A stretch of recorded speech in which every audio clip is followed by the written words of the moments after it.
Let's slide over to Chris Bassitt, who signed with the Blue Jays on a 3-year, $63 million deal. Will turn 34 years old in February, but Scott, rock solid has been Chris Bassitt. Jack of all trades, master of none, has 6 different pitches that he uses between 6% and 33% of the time. Not sure that his value changes much going to Toronto. Both the Mets and Blue Jays top 5 in runs scored last year, so the run support should be there for him. It is a negative park shift going from Citi Field to Rogers Center, but nothing that really stands out too much for me. Where are you at in terms of fantasy value on Chris Bassitt?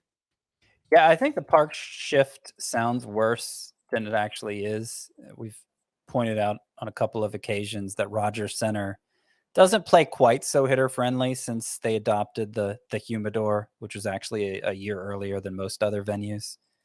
So it's closer to the middle of the pack, still on the hitter friendly side, but not so extreme anymore. And I don't think it's going to affect Chris Bassitt that much if he handled the move from Oakland to Citi Field just fine. Then I think he'll be able to hold it together with this one too.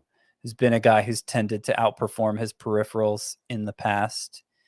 Mid-3s ERA, right at maybe a little under a strikeout per inning. But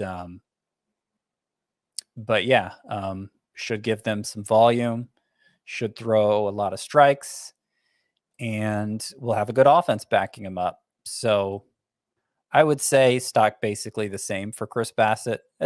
He'll be 34 next year, so you worry about some regression, but that would have been the same no matter where he signed. Yeah. Became a full-time starter back in 2019, did Chris Bassitt. 93 starts since then, 3.31 ERA, 1.13 whip, just below a strikeout per inning, 11.2% swinging strike rate. Again, just solid. Not flashy, but definitely gets it done. High floor pitcher for fantasy purposes is Chris Bassitt.